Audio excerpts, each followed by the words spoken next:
שלום, ברוכים הבאים למפגש נוסף בסדרה לא רק פרשת השבוע, מוזיאון ישראל מארח את בית אביחי. כמו תמיד נמצא כאן פרופסור אביגדור שנען, פרופסור לספרות האגדה והמדרש וגם היועץ האקדמי של בית אביחי. והיום באופן חגיגי גם נמצאת פה דניאלה שלו, מנהלת המחלקה לתוכניות העשרה באוצרת התערוכה 1001 דמויות מהסטודיו של יעקב קאופמן. תהנו.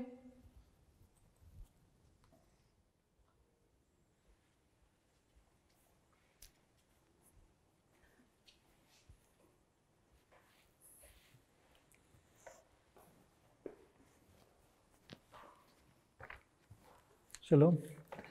זו הייתה תמר שטמפר מבית אביחי.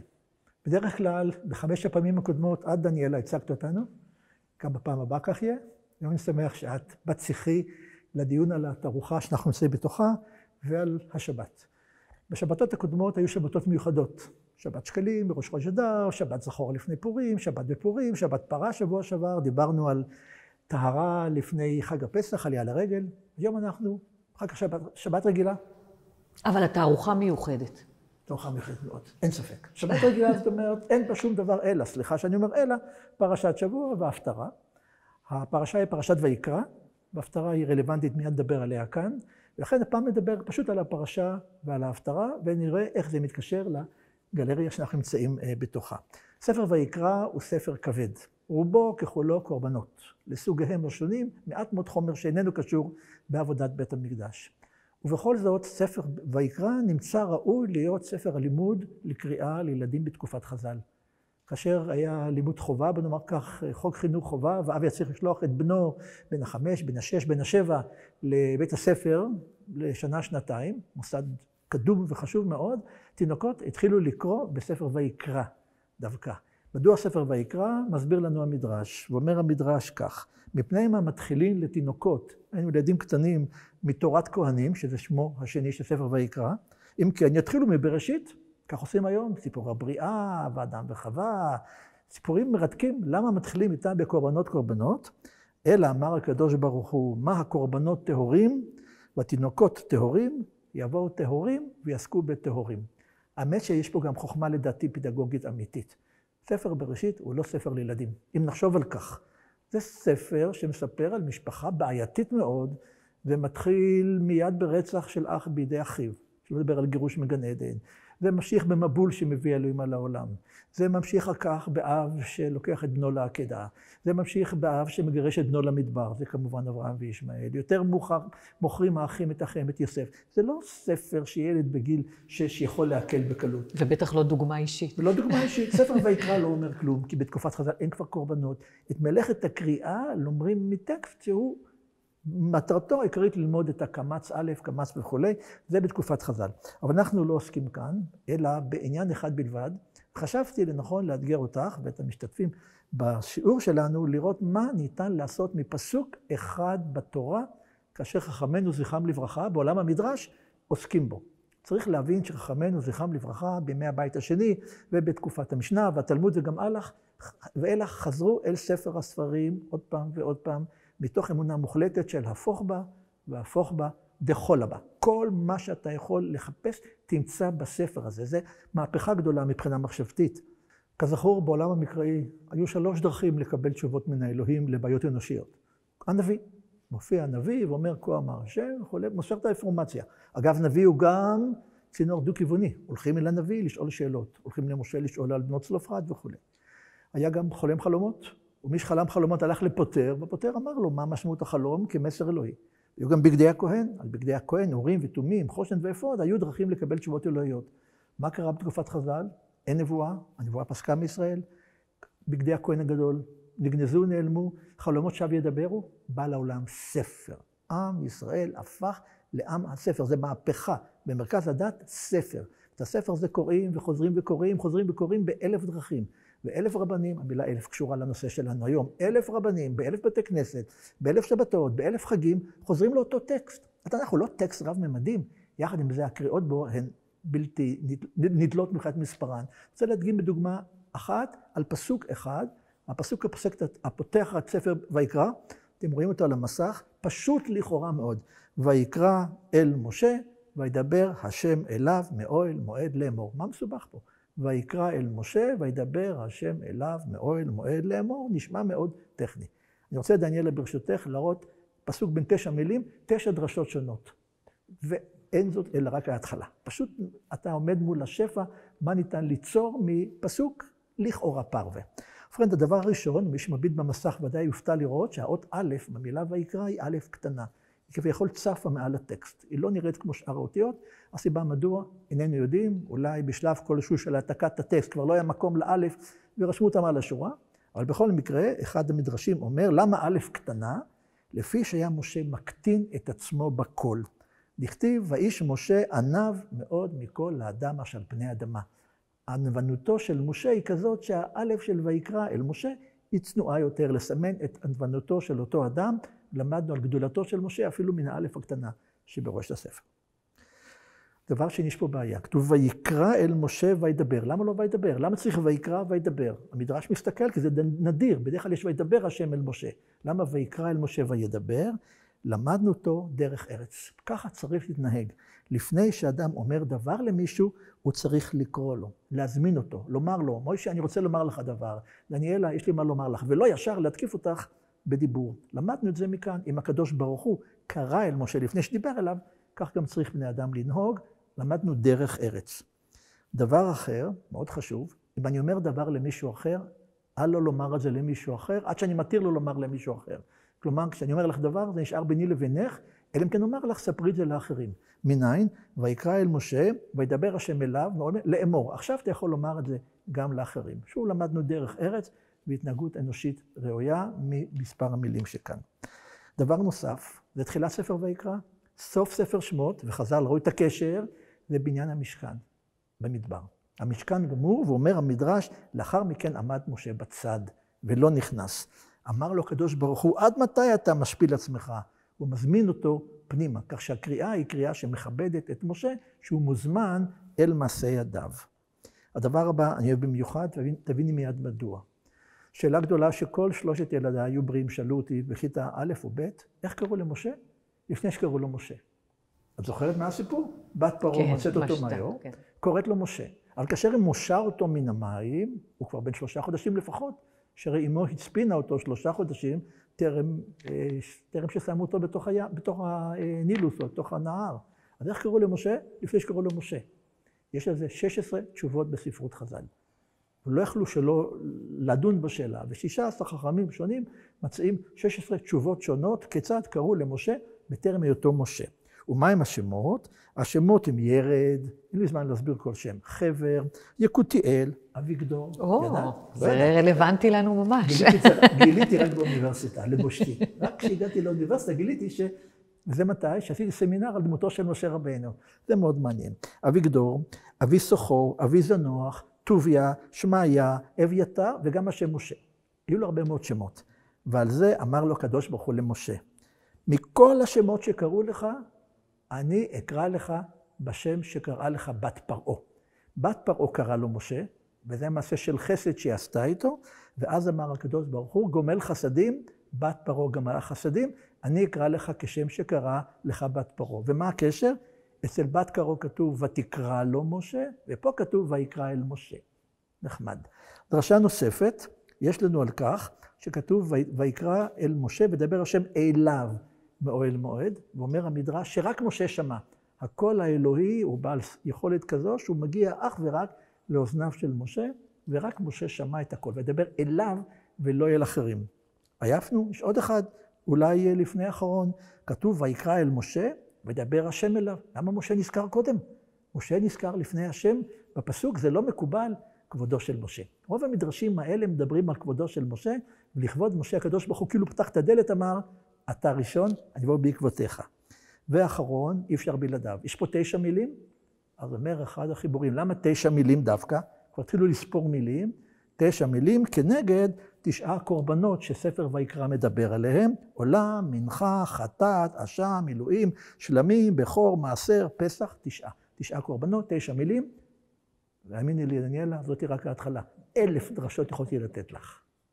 וואו. וזה 1000. אני גם רואה פה מסביב דברים מדהימים. כן, אז אולי אני אמקם אותנו קודם ככה גיאוגרפית. אנחנו נמצאים באולמות התערוכה של אגף הנוער והחינוך לאומנות, וזה מאוד מעניין, כי אתה התחלת נדמה לי בדוגמה הראשונה עם הפעוטות.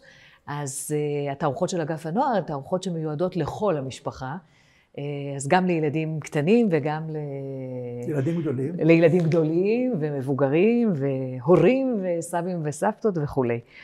בכל אופן, התערוכה הזאת שעונה לשם 1001 דמויות, בעצם מציגה לפחות 1000 דמויות, כולן דמויות אנושיות, לפעמים מכנים אותן פיגורינות. פיגורינה מהמילה פיגר, דמות, אבל דמות קטנה, אבל כולן דמויות אנושיות, וכולן מבית היוצר של האומן והמעצב התעשייתי, יעקב קאופמן. ישראלי. כן, יעקב קאופמן הוא ישראלי, הוא אמנם לא נולד בישראל, נולד ברוסיה, אחר כך המשפחה עברה לפולין, אבל הוא יליד 1945, והוא הרבה שנים, עלה כנער לארץ, הוא הרבה שנים. אגב, מאחוריו יש הרבה מאוד פרויקטים בתחום של עיצוב תעשייתי, תאורה, ריהוט, גם במקומות שונים בעולם. גם עבודות שלו מוצגות בתערוכות גם פה וגם במקומות שונים בעולם. מה שמעניין זה שב-1975 הוא התחיל ללמד בבצלאל, שזה בית הספר לאומנות ואומנות, כן? שזה אולי רמיזה גם להמשך השיחה שלנו, העניין הזה של אומנות ואומנות, שזה יותר הולך על העניין של המלאכה, כן? נכון. של מלאכת כפיים.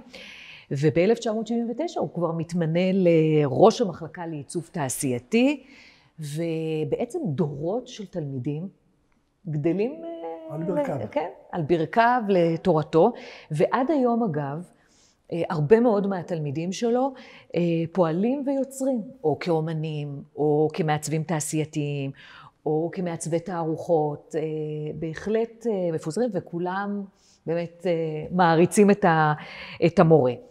ב-2002 עד 2004, קאופמן משמש גם כראש התוכנית לתואר שני בעיצוב תעשייתי, גם עדיין בבצלאל. אני חושבת שאפשר להגיד שבאופן כללי, גם רואים את זה בתערוכה הזאת, אבל כל מי שרואה ככה ונחשף לכל היצירה של יעקב קאופמן, רואה שלאורך כל שנות יצירתו, הוא עוסק במחקר צורני, בצורה של האובייקט, בצורה של הדבר, ואחר כך באמת גם בדמות, וגם בעניינים עיצוביים. לעניינה של התערוכה הזו, בין השנים 2000 ל-2003, הוא מתחיל ליצור את אותן פיגורינות, את אותן דמויות אנושיות מוקטנות, אני חושבת שאין להן יותר מ-20 סנטימטר בגובה, הן מאוד מאוד קטנות, רובן בין 10 ל-20 סנטימטר, ובעצם התערוכה הזאת, היא כל כולה רק הדמויות האלה. יש כאן למעלה מ1,000 דמויות. אבל זה לא מספר, 1,000 לא מספר מקרי, 1,000 זה מספר אמיתי, יש פה 1,000 דמויות. יש פה, התערוכה נקראת 1001, כי הרצון היה לתת את התחושה שיש פה יותר מ1,000. כמו המדרשים שלי, כן. יש כאן יותר מ1,000. עכשיו, יש לו עוד פיגורינות, כבר לא היה מקום להכניס, למרות שהתפרסנו על 2 הקומות של אולמות התערוכה של אגף הנוער, וחילקנו את החללים לפי נושאים והכל, אבל יש כאן בהחלט למעלה מ1,000. עכשיו, זה מדהים, כי אתה אומר, למעלה מ1,000 דמויות אנושיות, פחות או יותר באותו גודל, פחות או יותר באותם חומרים, ובכל זאת, כפי שאנחנו נראה בהמשך, כל אחת יש לה את המראה שלה. כל אחת היא יחידה ומיוחדת עם האפיינים שלה. אין דמות שחוזרת על עצמה. אני מנצל שפה עוצרת לשאלה, איפה הוא מחזיק את הדברים עכשיו? איך הוא החליט אותם בבית? זו שאלה מצוינת. קודם כל, יש לו סטודיו, כמו למרבית האומנים. זה כמות אדירה. אז בוא נגיד שבסטודיו, הפיגורינות האלה, או הדמויות האלה מוצגות בפחות כבוד, הן דחוסות בתוך ארגזים ומושחלות בתוך מדפים, ופה אנחנו ככה הקמנו אותם לתחייה, פתחנו את הארגזים, נתנו להם חיים. אני אבל רוצה להבין, מי בחר את 1,000 האלה? דווקא 1,000 אלה ולא אחרות? אני רוצה להבין את המנגנון שעומד מאחורי התערוכה. ברמת העיקרון, את רוב הבחירה אני עשיתי כאוצרת התערוכה. אתה לפעמים מתלבט, מתחבט, ומה שעזר לי בהחלטות זה שקאופמן כבר הוציא 2 או 3 ספרים, קטלוגים שמתעדים את העבודות שלו. ואז דפדפתי בספרים האלה ונחשפתי לעבודות האלה. אז אמרתי, אוי, את העבודה הזאת אני רוצה, והדמות הזאת היא מקסימה, והדמות הזאת, אם שמים אותה ליד הדמות הזאת, זה נראה נהדר. ואז לאט לאט גיבשתי לעצמי את הכיוונים. כמה לוקח לכם תערוכה כזאת? וואו. אני רואה את הדבר הגמור, אני בכלל לא עולה בדעתי איזה עבודה עומד מאחורי. זה לוקח, כן, זה בהחלט עבודה של הרבה מאוד זמן, הפעולה של המיון, של הקטלוג, של הסידור, של המחשבה בכלל, של איזה נושאים אתה שם פה, איך אתה מספר את הסיפור של כל הפיגורנות, איך אתה מייחד אותם, איזה אתה מבליט. הוא בא לראות את התערוכה? בוודאי, כן. זה דבר מופלא. כן. אני חושבת שגם לאורך כל הדרך קרה איתו תהליך מאוד מעניין, שהוא יצר הרי כל אחת מהפיגורינות בנפרד. לפעמים היה לו חומר מסוים, אז הוא יצר כמה, אבל הוא לא התכוון ליצור סדרה או זה, הוא יצר אותם בבודדת. וכשאני הכרתי אותו והתחלתי לשוחח אותו ולשאול אותו שאלות וככה להתעמק בדרך העבודה שלו, אז אמרתי לו, תראה, אני רוצה לסדר אותם בקבוצות, אני רוצה לספר פה סיפורים, והוא זרם עם זה, הוא הלך עם זה, זאת אומרת, היה לו מאוד מעניין, הוא אמר, דווקא אני רוצה לראות איך הם נראים בעיניים של מישהו אחר. זאת אומרת, עניין אותו המבט מהצד השני של הדבר. הייתי מתרגם את זה שמשה רבנו היה שמח מאוד לראות מה עשו בפסוקים האלה שלו. בכל מקום, נחזור עוד ליצירה כמובן, ויש לי עוד הרבה מאוד שאלות, אבל בואו נזכור. אז הפרשה היא פרשת ויקרא, קורבנות, קורבנות, קורבנות. דיברנו לפסוק הראשון בלבד, מההפטרה. ההפטרה שנבחרה, וההפטרה זהה בכל המנהגים, כלומר אשכנזים, ספרדים, אוהדות המזרח, איטלקים, תימנים, המחלוקת ביניהם היא רק כמה פסוקים מקוריים בספר ישעיהו פרק מ"ג לפרק ד', ובמה היא עוסקת ההפטרה? חלקה הראשון היא עוסקת בגינוי הדת, אם היא מסתמכת רק על קורבנות ולא על אמונה אמיתית. כלומר, הנביא מגנה פה, כמו נביאים רבים, את האנשים שמאמינים שהפולחן היא הדרך הראויה לעבוד את האלוהים, ולא ההתנהגות הדתית הראויה. ואז הוא עובר לדבר על עבודת האלילים, או מה שהוא ראה כעבודת אלילים, וזה כל כך מתקשר למה שרואים כאן מאחורנית. יש פה תיאור מדויק מאוד מאוד של דרך עבודה, של חומרים ושל כלי מלאכה. אז בואו נקרא כמה פסוקים, הדבר הזה, ונראה איך הדבר הזה עשוי להתקשר לעניין שלנו. אז אומר בין השאר הנביא ישעיהו, בפרק מ"ד, שהוא יוצא לגנות את כל אלה שבונים פסלים ומסכות וכו'. מי יצר אל ופסל נסך לבלתי הועיל? מי זה שעושה מסכות, פסלים ואלילים לבלתי הועיל? ואז הוא מתאר את דרך העבודה. חרש, ברזל, מעצד, מיד נסביר, ופעל בפחם ובמקבות יצרהו ויפעלהו בזרוע כוחו. מדובר פה על חרש, חרש זה אומן, חרש ברזל זה אם כך נפח, אומן ברזל, שמשתמש במעצד, איזה גרזן או גרדום, לא תמיד ברור לנו מה הדברים עצמם, פעל בפחם, כמובן הפחם זה החום שנדרש כדי לעצב את הברזל, מקבות זה כנראה כלים שהיו מנקבים בעזרתם, יוצרים בעזרתם חורים, וחרש העצים, יש פה גם נגר שבונה פסלים מעץ, נטע קו, קו זה חוט למדוד עם הקיר הוא ישר, מעין כזה ענך שבעזרתו הבנאי בונה את הקיר, זה הקו, יתארהו בסרד, סרד אומרים לנו הפרשנים, זה חרת, איזה מין כלי שחורט. רוב הכלים פה הם לא מוכרים לנו, כי אנחנו לא חיים את הריאליה של אותם ימים עצמם.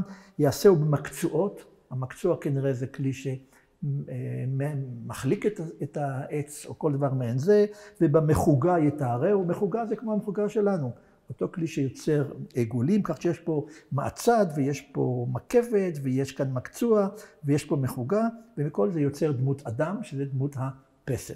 ואז בא הדבר האירוני, הוא רציני, איך נגדיר את זה, אדם הולך ליער, אומר ישעיהו, קוראת לו ארז, ארז טוב, בוחר ארז טוב, ארז מולה, לוקח אותו הביתה, מחלק לשניים. חצי שם בצד כדי לבנות מתוכו פסל, ובחצי השני הוא מבשל. שם על האש, אוכל את הסטייק אם תרצי, על אותו עץ. לאחר מכן, בחלק האחר, הוא מגלף או יוצר במקצוע את הפסל. אז כמו שהוא אומר ככה בצורה מאוד יפה, חציו של העץ שרף במו אש, על חציו בשר יאכל, יצלה צלי וישבע, אף יחום, מתחמם ויאמר, ראך, חמותי, ראיתי אור. העץ נתן לי גם אור, תאורה, וגם חימום, וגם הקרע שלי התמלאה. ושאריתו של העץ אל עשה לפסלו, יסגד לו, ישתחו, יתפלל אליו, ויאמר, הצילני, כי אלי אתה. על זה אומר הנביא, אין להם לא דעת ולא תבונה. להבין, חציו שרפתי במו אש, אפיתי על גיא חלב, לחם, אצלה בשר ואוכל, ויתרו לתועבה יעשה לבול עץ אסגוד. יש פה תיאור מאוד, כמובן, פולמוסי של האמונה שהפסל הזה שאדם עושה, בין אם בעץ או בין אם במתכת, הוא בעל יכולות אלוהיות כמובן, והנביא ישעיהו שנלחם כנגד זה, מלגלג על כל העניין הזה, אבל מלמד אותנו קצת על מלאכת העבודה, על העשייה בברזל, על העשייה בעץ, ואני כבר שסיירתי כאן, ראיתי הרבה מאוד חומרים. בהחלט. הרבה מאוד, קודם כל, באמת כל הדמויות של יעקב קאופמן בכל התערוכה, בכל הקטגוריות והנושאים, אלה חומרי גלם מאוד מאוד בסיסיים או תעשייתיים. חלקם היו פעם סתם חומרים פשוטים ומצויים. למשל, אפשר לראות כאן מאחורינו גם עצים שנראים כמו שאריות מנגריה, יריעות של מתכת, לוחות עץ, זה יכול להיות חוטי מתכת, זה יכול להיות קרטונים, נייר, חתיכות פלסטיק, בהחלט. לפעמים, אגב, אולי זה משהו שקצת חורג מהתיאור של הדברים שאתה קראת זה אתה, זה שלפעמים הוא מוסיף משהו שאולי יתפס כיותר מודרני, לולאות, חרוזים, טבעות, חישוקים, דברים שהם באמת קצת צורות יותר מודרניות, אבל גם עם אופי, הוא אוהב חומרים קשים. אני חושבת שאחת השאלות שקאופמן מעלה בדעתו, וחוזר ומעלה את זה לאורך כל שנות יצירתו, אבל במיוחד פה בפיגורינות, בדמויות האנושיות האלה, זה מהי הפעולה הקטנה ביותר, הפשוטה ביותר, שניתן לעשות בחומר, על מנת שהתוצאה תוגדר כדמות אנושית. וזה שאלות שלוקחות באמת בעולם האומנות לשאלות של תהליך של יצירה. שאלות של התהוות, איך בעצם מתהווה דמות, איך מתהווה צורה, איך מתהווים פנים. אגב, קאופמן קושר את הדבר הזה, כשבאחת השיחות ששוחחתי איתו, אז הוא אומר שמבחינתו התהליך הזה של יצירת יש מאין, התחיל אפילו בתקופה הפרה-היסטורית, באדם הקדמון. האדם הקדמון לקח חלוק נחל, חרץ בו 2 חריצים בעיניים, וזה אגב, יש לנו דוגמאות כאלה בראשית התערוכה, בתחילת התערוכה, בכניסה לתערוכה, של חלוקי הנחל האלה. כל הפעולה שעשה האדם הקדמון, 2 חריצים של עיניים. ופתאום יש פה דמות הגלגלה צלמית. עכשיו, קאופמן מנסה גם לבדוק את הדבר הזה. הוא לוקח למשל את הרעשנים השחורים האלה, כן, הפשוטים, שיש להם מוט וכן, הכדור. הוא לוקח את הרעשן השחור, וגם מנסה לעשות פעולות מינימליסטיות כאלה. חורץ, מסמן, מוסיף איזה חתיכה, ופתאום גם הרעשנים האלה הופכים לדמות. אז הקסם הגדול הוא שבעצם מה עשה האדם הקדמון? הוא ניתק את חלוק הנחל ממשפחת האבנים, והפך אותו ליצירה, והפך אותו לצלמית, הפך אותו לדמות. אותו דבר. קאופמן לקח את הרעשנים השחורים האלה, ניתק אותם ממשפחת הרעשנים, והם הפכו לדמויות. דמויות בתנועות שונות, בתנוחות שונות, עם הבעות שונות, יושבות, עומדות, רוקדות. זאת אומרת, וככה בעצם כל התערוכה, הלקיחה של החומרים הפשוטים, שקודם היו במשפחה אחרת, משפחת שאריות עץ בנגריה, או משפחת רעשנים, או משפחת חלוקי נחל. ועל ידי כמה פעולות פשוטות, מכניס אותם לתוך עולם האומנות, הופך אותם באמת ליצירות. כמעט נותן להם נשמה, אני חושב. לגמרי. אז איך אלה שייכים לך מבחינה? זה הם לא עבודות שלו. אלה לא עבודות של קאופמן, אבל חלק מהעניין של התערוכה, ואולי נגיע לזה בהמשך, זה שהרעיונות או הנושאים שעולים מתוך הדמויות של קאופמן, אם זה זוגות, אם זה משפחות, אם זה דיאלוגים של דמויות גדולות וקטנות כמו מבוגר וילד או אם ותינוק. בעצם הנושאים האלה, הוא לא המציא אותם. הוא רק נותן להם צורת ביטוי אחרת. הם קיימים בתרבויות שונות, בתרבויות פרה-היסטוריות, בתרבויות שבטיות, בתרבויות קדומות, בתרבויות העולם.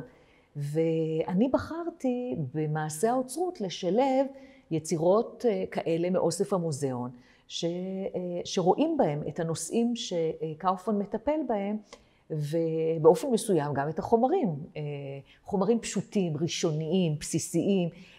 אין כאן חומרים מתוחכמים. אין תחכום ביצירות שלו? לא, התחכום הוא בתוצאה, אבל התחכום הוא לא בחומרים. ועוד יותר מזה, קאופמן כבר בשיחות הראשונות שלי אמר, אני אוהב לשמור על התכונות של החומר. זאת אומרת, גם אם אתה רואה אחר כך דמות, אני רוצה, אז יראו שיש פה עץ, שיש פה מתכת, שיש פה חוט מתכת, שיש פה חרוז. אז הוא לא אוהב חומרים שכשאתה מחבר אותם, הם הופכים למשהו אחר. זאת אומרת, השמירה על התכונות של החומר היא מעניינת. אפשר להגיד שהוא בוחר פיזיקה ולא כימיה, כן? זאת אומרת שישארו התכונות של החומרים, אבל הוא לא רוצה שכשמחברים שני חומרים הם יהפכו למשהו אחר. לא. הוא רוצה שהם ימשיכו לשמור על הזהות החומרית שלהם, למרות שכבר ויזואלית הוא יצר פה דמות. כן, אבל חלקם אפילו ראיתי הומוריסטיות. לגמרי. איך מכניסים הומור לחוט ברזל מקופף? סליחה שאני שואל. חוט ברזל מקופף או שתי חתיכות עץ? איך בדרך כלל בני אדם אתה מזהה אצלם הומור? לפעמים זה הזווית של הראש, לפעמים זה התנוחה, לפעמים זה משהו בפנים, זה משהו במימיקה של הפנים. הצורות, התנועות, התנוחות שהוא בוחר לדמויות, יוצרות באמת את מגוון הבאות האלה. גם מספיק שאתה מעמיד שתי דמויות, שהאחת מרכינה את הראש, והאחרת עומדת באיזושהי עמידה אדנותית כזאת. אז זה כבר החלטה שלך, של האוצר. את יוצרת את הדו-שיח. כן, אז ברגע שאתה מעמיד אותו אחת לשנייה, נהיה פה פתאום איזה סיפור. אבל אני בטוחה שכל אחת מהדמויות יש לה את ההבאה שלה. אוקיי? אבל החיבור בין הדמויות יוצר כבר סיפור. יוצר כבר איזה דיאלוג, אולי איזו שיחה שהתקיימה ביניהם, כן? בין הזוג הזה. אתה מזכיר לי את השאלה הקלאסית, שאנחנו בחוגים לספרות תמיד מתחילים בה. מה זה סיפור? מה הסיפור המינימלי? סיפור מינימלי צריך 2 מילים, לפעמים 2 מילים או 3 מילים מספיקות. כל מילה בנפרד היא כמו חלוק הנחל, או כמו הפיגורינה הבודדת. ברגע שצירפת 2 מילים, המלך זה מילה פשוטה, ומת זה מילה פשוטה. עוד אין סיפור מלך מת. המלך מת והמלכה בכתה, זה הסיפור המינימלי. יש פה 4 מילים, כי נוצר פה סיפור. בעצם מה שקורה כאן, שאת יוצרת, גם ליוצרת, גם לאוצרים כך, יש תפקיד מאוד חשוב ביצירה של הדברים עצמם. לכן השאלה אם קאופמן היה פה והיה מרוצה מההחלטות שלך. כן, כן, בהחלט היה מרוצה, ואני מאוד הערכתי את הפתיחות הזאת. לא קרה שאמר לך את זה לא, את זה כן, לא קרה שהוא אמר לך אני לא מוכן. מעניין. לגבי הבחירה של הפיגורינות, מבחינתו כולן היו ראויות, ואני חושבת שגם לו זה היה נורא מעניין לראות את השילובים החדשים ואת החיבורים. לאורך כמה שנים עושה את היצירה הזאת? אמרתי... הוא התחיל, ככה בראשית שנות ה-2000 הוא התחיל עם הפיגורינות, אבל למעשה הוא... ממשיך עד עכשיו. כן. 20 שנות יצירה. הוא אגב יוצר אותם תוך כדי... את ראית באיזה כלים הוא משתמש? כן. יש לו מקוות ויש לו מקצועות. אני לא יודעת אם אני מזהה את כל הכלים, אבל מה שבטוח זה שאני מזהה את הטכניקות. בטוח שיש לו מסור, ובטוח שיש לו מחורר, אבל בוא נגיד שאני יכולה להגיד מבחינת הטכניקות שהוא מחבר, הוא מנסר, הוא מפצל את העץ, הוא מכופף, הוא משייף, הוא חורץ, הוא מחורר, כל הפעולות האלה, אז אני יכולה להגיד שכל הטכניקות האלה הם בשימושו. איזה כלים בדיוק בעידן המודרני משתמשים כדי לעשות את זה, חוץ ממסור שזה מובן, אני לא יודעת, אבל ללא ספק כל הטכניקות האלה מיושמות בתוך החומרים האלה שציינו. מה החומר הכי אהוב עליו? עץ? כן, מתכת? עץ, נראה לי שעץ מה הוא... שראיתי זה עץ יותר מאשר כל דבר כן, אחר, נכון? נראה לי שעץ זה החומר הכי דומיננטי. תראי, עץ הוא חומר שהוא מן החי למעשה, נכון? במובן מסוים, מנוח, העץ עצמו חי עד שאנחנו כורתים לא אותו. רק זה, יש וכולי. גם סוגים שונים של עצים. וגם יש עץ שהוא עץ יותר מעובד, נאמר שאתה מקבל אותו כאיזה ממש ריבוע, שאתה רק חותך ונהיות הדמויות, ויש עץ שהוא ככה במצב יותר גולמי. אגב, אם כבר דיברנו על העניין של החומרים והטכניקות, אפשר לראות בדמויות של קאופמן, שיש לו למשל קבוצה של דמויות, אם דיברנו על העץ, שבאמת העץ שולט בהם, והדמויות הן יותר ריבועיות, ואז הן יותר זוויתיות, והן יותר נוקשות, והן יותר גושיות בתחושה שהן נותנים למי שמתבונן בהם.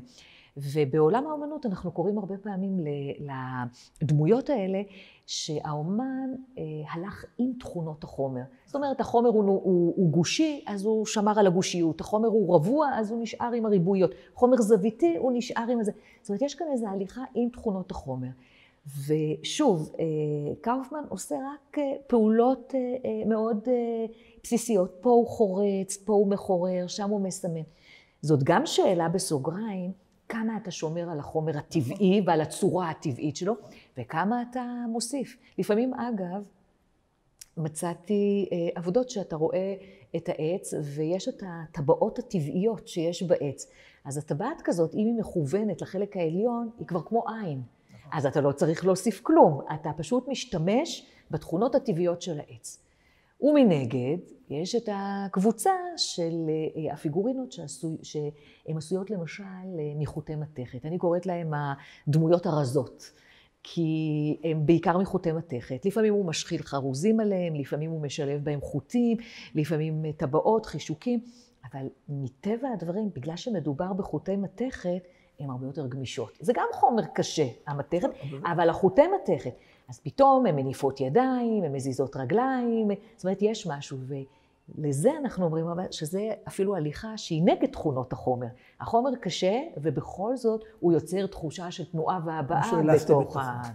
ואמרתי, יש לו עוד 2,000, לפחות עוד 2,000 בדרך? יש לו בטוח לפחות עוד 1,000 שלא נכנסו לתערוכה, ובטח עוד 1,000 שנמצאות בכל מיני ארגזים שעוד לא נפתחו. אני רוצה לחזור למדרשים שהבאתי, קראנו 9, יש עוד מי יודע כמה ואחד. אוקיי, אז רגע נמשיך שנייה, כשאני הסתכלתי בתערוכה וקראתי את דברי ההסבר שלך, עלו בתודעתי שני עניינים שקשורים לחומרים שאני עוסק בהם, ואני חושב שכדאי לשלב אותם. דבר אחד, זה העניין שאין שום דבר מיותר בעולם. גם חתיכת עץ שנגר זרק, וגם איזה חוט שנפל לרחוב, אדם שיש לו את שאר הרוח המתאים, יכול גם את זה לנצל. והמדרש בכמה מקומות אומר, בייחוד על פסוק בספר קהלת, ויתרון הארץ בכל הוא, יש פסוק כזה, יתרון הארץ בכל הוא, רבי יהודה אומר, אפילו דברים שאתה רואה אותם כאילו מיותרים בעולם, הם גם חלק מטובו של העולם, למשל, הסיבים של הדקל. מה אתה עושה בסיבים של הדקל? מסתבר שאפשר גם בהם לעשות דברים רבים, כגון לקלוע אותם לחוט או כל דבר אחר. אין דבר מיותר בעולם, והדוגמה המפורסמת זה עץ התמר. אמר את זה לכבוד תמר שפתחה את הפגישה שלנו. עץ התמר, על המילים צדיק התמר יפרח, משיר השירים, אומר המדרש, תמר זו אין בה פסולת, אלא התמרים עצמם אוכלים אותם. הלולבים, וכמובן לחג הסוכות. חריות, שזה השם של הכפות, זה כמובן לשיחוך, לא רק לסוכה. תמיד היו משחחים בתים בענפי הדקל. סיבים, שישנם סביב הגזע, קולעים אותם לחבלים. סנסינים, שזה אותם חלקים שמחזיקים את הפירות, לחברה, מטאטאים בהם. זה היה המטאטא הפרימיטיבי, היו הולכים עם סנסינים כדי לטאטא את הבית. והקורות עצמם כדי לקרות את הבית. כלומר, אין שום פסולת, ואגב, כך גם עם ישראל, אין בהם פסולת. חלק אנשי מקרא, חלק אנשי משנה, חלק אנשי תלמוד, חלק אנשי אגדה, חלק התנהגות טובה. כלומר, אין דבר מיותר בעולם, ואני יודע שקאופמן היה מסכים לזה. נכון, ואני יכולה להוסיף, אפרופו העניין הזה שאין דבר מיותר, שיש עוד סוג של חומרים מיוחד שקאופמן משתמש, זה חומרים שפעם שימשו למשהו אחר, היו מאוד שימושיים, והוא שוב מנתק אותם מהמקום הטבעי שלהם, ויוצר מהם דמות אנושית. למשל, התו של כביסה, למשל מנעול, למשל ציר של דלת, למשל קפיץ. כל הדברים האלה, באומנות הרבה פעמים קוראים לזה ready made, חפץ מוכן מראש. החפץ הוא כבר מוכן, המנעול, התו, הקפיץ, מוכנים. פעם הם שימשו והוא לוקח אותם, מנתק אותם מהשימוש המקורי, ויוצר מהם דמות אנושית, ויש לנו פה ממש אזור שלם בתערוכה. זה בריאה יש מיש. זה בריאה יש מיש. אבל עם הסבה. זאת אומרת, אבל עדיין יש מיש. כן, שהדבר קיים, אבל הוא מזהה את הצורה. פתאום מנעול נראה לו כמו פה פתוח, או התו נראה כמו איש עם רגליים פסוקות. זאת אומרת, יש משהו בצורה שמגרה את הדמיון שלו ליצור דמות אנושית. לכן הוא אומן ומעצב. כן? עוד דבר אחד שאני חשבתי עליו, מצאתי אותו מאוד מעניין, הוא משתמש בחומרים של אחרים למעשה. הוא לא רכש בשום שלב את העטב שזרוק ברחוב, ולא את הקרש שהוא מוצא ליד נגריה וכו'. ויש פה שאלה, אולי שאלה הלכתית מוסרית. מי מתיר לך להשתמש בכל החומרים האלה? אולי צריך לבקש רשות, אתה עובר ליד נגריה, אתה רואה בחוץ כפיסי עץ זרוקים, אולי זה לא בדיוק שלך. אגב, לפעמים הוא בעצמו. נכון, אבל השאלה הזו הטרידה את חכמינו. אני רוצה להראות לך שכבר המשנה מטפלת בזה, בצורה מאוד מאוד מעניינת, והיא אומרת כך, אם אדם מסר משהו לכביסה, בזמן הכביסה מן הבגד נשארים חתיכות צמר קטנות, זה שלך, של המכבס. אתה לא אמור להחזיר את זה לבעל הבגד, אוקיי? ומי שחייט קיבל בגד לתפור וגם קיבל חוט. הוא תפר ונשאר לו חוט. אם נשאר חוט במידה מינימלית, היא של החייט. אם החוט הוא במידה ארוכה יותר, הוא של מי שהזמין את החליפה. הוא הדין בבד. אם גזרת את הבד ונשאר לך פחות משלוש על שלוש, 3 טפחים על 3 טפחים, זה נשאר לחייט. יותר מ3 טפחים, שזה לא הרבה, אתה מחזיר את זה לבעל הבית. לא, זה מזכיר לי שזה הדהים אותי פעם שהלכתי לעשות מכפלת למכנסיים, והוא היה צריך לגזור. אז הוא שאל אותי, את רוצה את שארית הבד שנשארת? הוא צודק, הבד הוא שלך, הוא לא שלו. אלא אם כן, חוטים בודדים נשארים הם שלו, שארית הבד הוא אמור לקפל ולשים אותו בתוך הכיס, משום שזה של מי שהזמין את העבודה. בדיוק זה העניין. מעניין. עכשיו יותר מזה. מה שהחרש, אומרת המשנה, מוציא במעצד, מה שהחרש בעזרת המעצד מוציא, זה שלו. מה שהוא מוציא בקשיל, קשיל זה כנראה כלי הרבה יותר גס, זה של בעל הבית. זאת אומרת, מחליטים באיזה כלי עבדת, אם זה בחרת עדין, נשאר קצת נסורת, זה שלך. אם חתיכות אחרות, של בעל הבית, אבל אם הוא עושה אצל בעל הבית, הזמנתי אותו אליי הביתה, והוא עובד אצלי, הכל שלי. כלומר, הוא לא יכול לקחת איתו שום דבר, גם אם הוא יעקב קפון ורוצה ליצור מזה יצירה. ויותר מזה, מה הם מסתתי אבנים? אדם מסתת אבן, ותוך כדי סיטוט מתפזר מסביב חצץ, זה של המסתת, זה לא גזל. לקחת את מה שנשאר מחציבת אבנים, זה שלך. הזמינו אותך לעבור ביער או בפרדס או בכרם, ולגזום את הקצוות של הענפים מסיבות אלה אחרים, הם שלך. אלא אם כן בעל הבית אומר, תשאיר את זה לי. כלומר, הם היו מאוד מאוד מודעים שיש אפשרות של גזל בדברים, גם בדברים קטנים. אפשר לגזול גם דבר זעיר, ואני מבין שקאופמן לא גזל, אלא קיבל רשות שצריך היה, או שמצא ברשות הרבים, ואז בדרך הטבע זה כמובן נהיה שלו. לגמרי. אז עכשיו, היינו גם קצת הלכה וקצת מדרשים, בואו נסביר, אנחנו בחדר שכתוב עליו אלבום משפחתי. זה לא שם התערוכה. לא, לא, לא. התערוכה כמובן, השם שלה הוא 1001 דמויות מהסטודיו של יעקב קאופמן. אני רוצה, אפרופו השאלה שאמרת, אנחנו נמצאים באולם שנקרא כך וכך, אני רוצה לספר שבמעשה האוצרות, כן, זה היה מאוד מאתגר, כי קודם כל יש כאן כמות אדירה של דמויות, שמבחינת המימדים ומבחינת החומרים ומבחינת הטכניקות, יש קווי דמיון רבים. והתחושה הראשונה, כשאתה רואה מסה שלהם בתוך ארגז או פרוסה על שולחן, התחושה, המבט הראשון, זה נראה כמו איזה פס ייצור, של עוד ועוד ועוד מאותו הדבר. ולאט לאט, כל פעם, כשהרמתי אחת, או פתאום בודדתי 2 או 3 בבודדת, פשוט נפעמתי, כל כך יפות, כל כך מיוחדות, כל כך, כמו שאתה גם ציינת קודם, עם הבעה, עם הומור, עם סיפור, וההתפעמות היא גם מכמה אפשר, מהפשטות שיוצרת את הקסם. כמה שזה פשוט וככה זה מקסים. ולכן אמרתי, איך אני מסדרת את הכמות האדירה הזאת של הדמויות. לפחות לפי החומרים. לא, כי החומרים הם משותפים כמעט לכל הפיגורים. אבל יכול לעשות כל האסלחות, כן, אבל זה עדיין היה שומר, כן, זה היה משמם, זה היה שומר על זה, וגם לא רציתי להישאר ברמה הטכנית. כי אחד הדברים המעניינים זה באמת ליצור את הסיפור, ואז התחלתי באמת לבודד אותם, וראיתי שלפעמים יש יחיד שהוא מאוד מאוד מעניין, לפעמים יש זוג שיש איזה דיאלוג ביניהם, ולפעמים יש משפחה. אתה רואה גבר, אישה, ילד, זאת ממש משפחה, ולפעמים אתה רואה ממש שבט, זאת אומרת שורה של 10, 20 שהם מאותם החומרים. אז אנחנו נמצאים באולם שהוא אלבום משפחתי, שהשאלה הראשונה ששאלתי את עצמי, זה אפרופו גבר, אישה וילדים, זה מה אנחנו שמים, איזה תמונות אנחנו בוחרים לשים באלבום המשפחתי שלנו. אז אנחנו שמים את ההורים שלנו, שזה זוג, או אותנו עם בני זוגנו, שזה גם זוג, או הילדים. ולפעמים גם אנחנו מכניסים סצנות של משחק, של בילוי, של מפגש של חברים. זה כל מיני סיטואציות שנכנסות, והסיטואציות האלה קיימות גם בתרבויות אחרות. אפשר יהיה לראות פה מתרבויות שבטיות, מהתרבות של מצו אמריקה, כן, או מתקופות ארכיאולוגיות קדומות, גם זוגות, גם הורה וילד, גם משפחה. הדברים האלה קיימים. אבל מה שהכי חשוב בתוך זה, שלרגעים אנושיים קל להזדהות איתם. כי כשאתה רואה את הסיטואציות האלה בתוך החלל, אתה אומר, גם לי יש באלבום משפחתי שלי תמונה עם רעייתי. גם לי יש תמונה עם קבוצת החברים שלי שאנחנו עושים ככה מין פרלמנט, שכל אחד מאיתנו נראה אחרת, אבל בכל זאת אנחנו איזושהי חבורה, קבוצה שיש לנו דברים משותפים.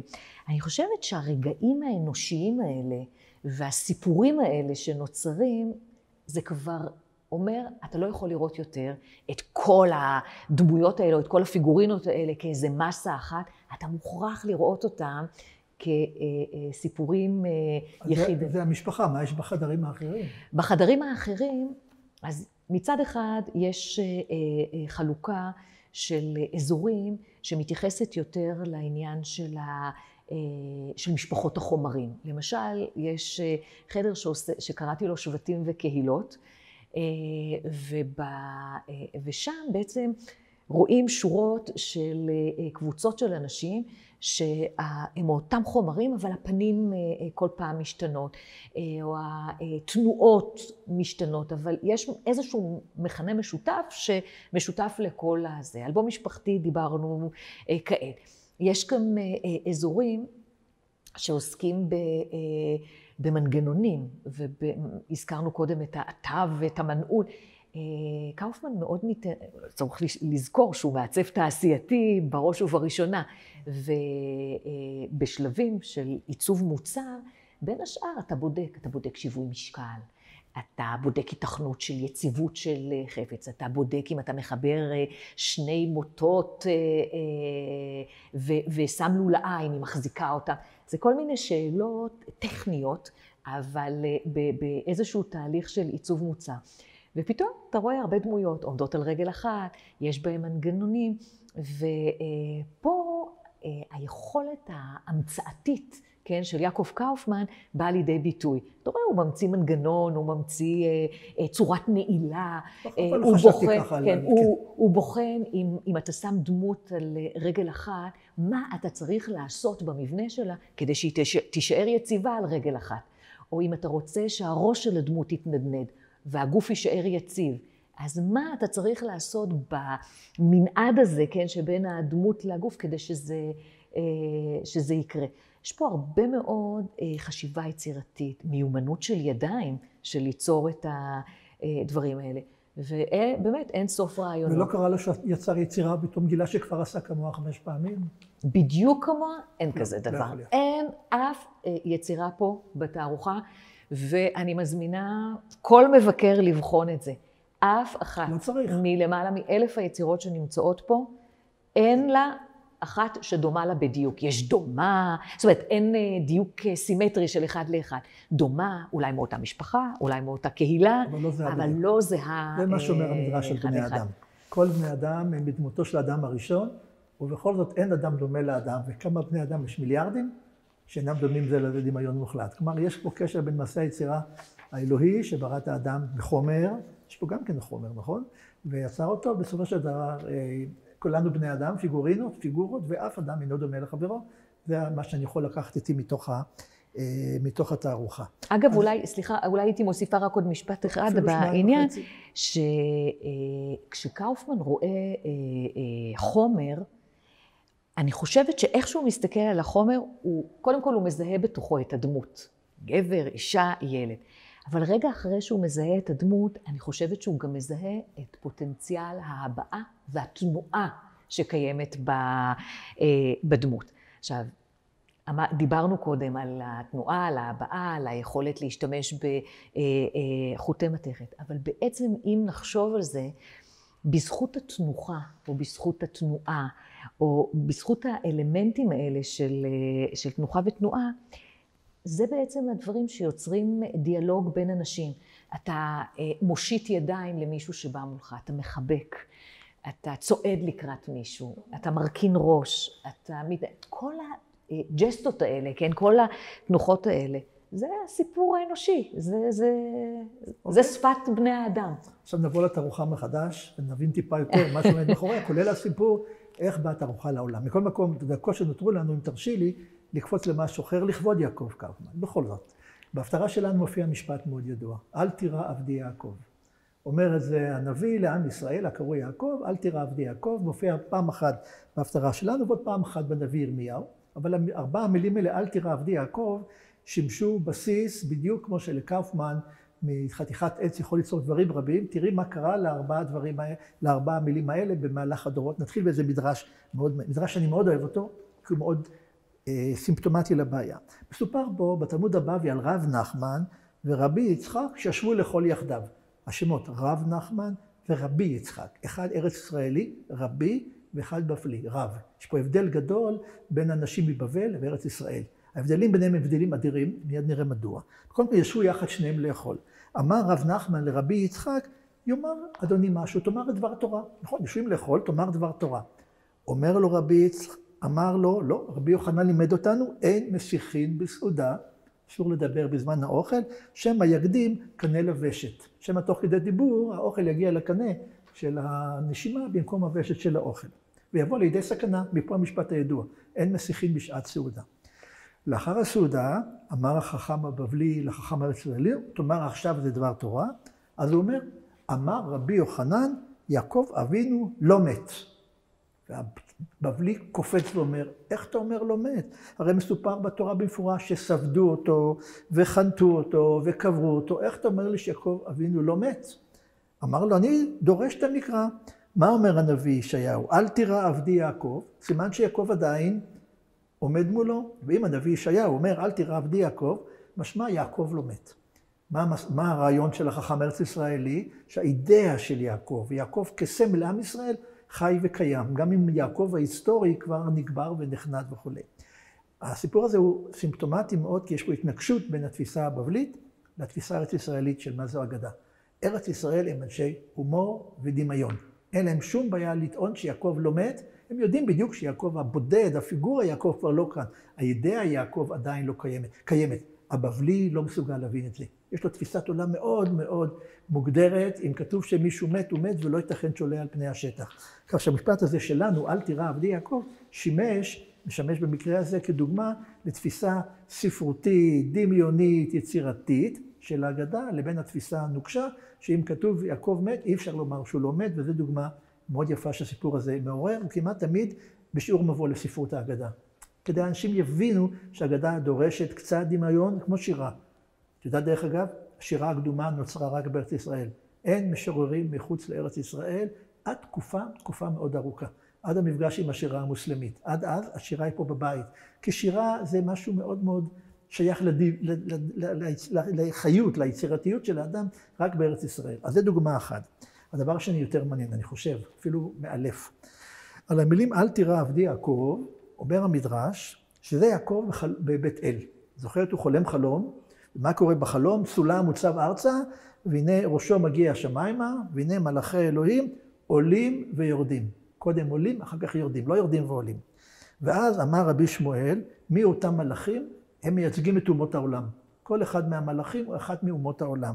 וראה יעקב שבבל, או מי שמייצג את בבל, עלה 70 מדרגות וירד.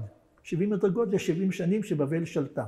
לאחר מכן עלה הנציג של מדי, של פרס, 52 מדרגות וירד. כדי התקופה הקצרה של השלטון הפרסי. לאחר מכן עלה המייצג את יוון, מלאך יוון, 180 מדרגות וירד. ואז עלה המייצג של אדום, של רומי, ולא ירד. ויעקב פוחד שעכשיו כבר אנחנו עבודים, משום שמדי ובבל ויוון ירדו ולא יורד. אמר לו הקדוש ברוך הוא, אל תירא עבדי יעקב. גם אם הוא יעלה עד למרומים, יום אחד הוא ירד. אל תירא. יום אחד גם אתה תזכה לחופש מהשר הזה של רומא. אגב, תוך כדי שאתה מדבר, העניין הזה של אל תירא עבדי יעקב, הזכיר לי משהו שקשור ביעקב קאופמן, שסיפר שבעצם לאורך כל סטודנט שלומד אומנות ומתעסק באומנות, יודע שיש שתי מגמות מרכזיות. יש את המגמה פיגורטיבית, שמחקה את המציאות, שיוצרת בעצם ציור, פיסול, או באופן שמדמה את המציאות. ויש את הסגנון המופשט, האבסטרקטי, כן, שהסגנון המופשט יותר נחשב פעם. הוא היה נחשב יותר מודרני, יותר עכשווי, יותר טרנדי כזה, כן? והסגנון הפיגורטיבי נתפס כמשהו אנכרוניסטי, שלא באמת האומן יכול להביא את האני מאמין שלו, את המסרים שלו לידי ביטוי. ופתאום יעקב קאופמן רק בעצם בשנים האחרונות, פתאום החליט שאחרי שנים שהוא עסק במופשט ועסק בעיצוב תעשייתי ובעיצוב מוצר פתאום הוא אומר, מותר לי עכשיו לבחון גם את העניין הפיגורטיבי וליצור דמויות שדומות לבני אדם, שדומות לבני אנוש וללא חשש. אז הוא בהחלט אל תירא עבדי יעקב. אבל במקום אחר מספר המדרש דבר נראה לי יותר נורא. עלה למעלה השר של בבל וירד. עלה השר של פרס וירד. עלה השר של יוון וירד. עלה השר של רומא וירד. יעקב פחד לעלות, כי אמר יעקב, אם אני אעלה, אולי גם אני ארד, אולי גם אני ארד.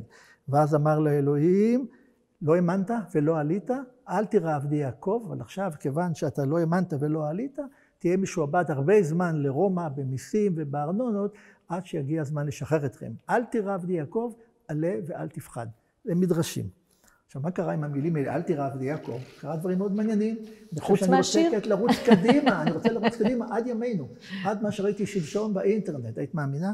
מהמדרשים, אל תירא עבדי יעקב, התגלגל גם לזמר מאוד ידוע, שההקשר ההלכתי שלו הוא זמר של מוצאי שבת. במקומות שבהם מקיימים סעודות של צאת השבת, מלווה מלכה, יש זמר מאוד ידוע שהמשפט החוזר בו, אל תירא עבדי יעקב, הוא מתחיל במילים, אמר השם ליעקב, אל תירא עבדי יעקב, בחר השם ביעקב, אל תירא עבדי יעקב, גאל השם את יעקב, כלומר, מוצאים פסוקים רבים אלפביתיים, והמשפט החוזר, אל תירא עבדי יעקב. זה בהקשר הדתי-מסורתי. אבל גם בזמר הישראלי, בני הדור שלי, ואני מניח שחלק מהמשתתפים ברגע זה בהרצאה שייכים לדור הזה, ודאי מכירים, כולם גדלו על ברכו של שיר של עמנואל הרוסי, שהלחין מרדכי זעירא בשנות ה-50, אולי אפילו 40 של המאה הקודמת. אני הצטערתי לראות שרוב הצעירים שפגשתי, גם כל אלה שעוסקים ברגע זה בהפקת היצירה שלנו בהרצאה, לא מכירים את השיר, וחבל. אבל אני צעירה וידעתי. את יוצאת מן הכלל. יוצאת מן הכלל. השיר נראה אל תירא, ואני ברשותך אשיר כמה שורות מתוכו. בבקשה. כדאי שניזכר בימים עברו. וכך אומר המשורר, אל תירא עבדי יעקב, חלמתי חלום, אל תירא עבדי יעקב מה נורא המקום, ניצב לו הסולם עם מלאכי שמיים, עולים ויורדים כולם עם צחורי כנפיים.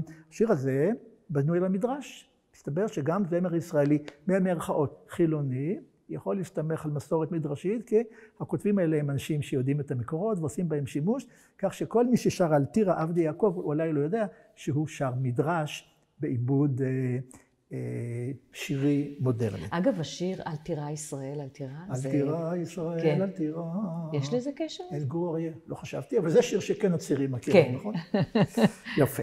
בכל מקרה, לאן זה המשיך? המשיך לביוגרפיה של יעקב נאמן, שהיה שר אוצר, שר משפטים וכולי, דמות מאוד מרכזית בפוליטיקה הישראלית, ואת הביוגרפיה שלו שהופיעה בשנת 2017, שנת פטירתו, אני לא יודע אם לפני מותו או אחרי מותו, הוא נתן לה את השם יעקב נאמן, אל תירא עבדי יעקב. וזה רמז ברור מאוד לכל הפולמסים והמאבקים שהוא היה שרוי בתוכם, גם כנגד משרד המשפטים, וכיוצא בזה, אל תירא עבדי יעקב. לאן זה ממשיך? אל משה דיין. הוא איש של ספר, ספר וסייפר, גם חרב וגם ספר. בנאום שלו, בפני בוגרי פום, שפיקוד ומטה, ב-1969, בתוך מהלך מלחמת ההתשה. ודאי אני זוכר אותה. כמלחמה מאוד דרמטית, הוא קרא לנאום שלו, אל תירא עבדי יעקב, והוא אומר בין השאר כך, צריך גם להבין את אל תירא עבדי יעקב. אל תירא אין פירושו אל דאגה.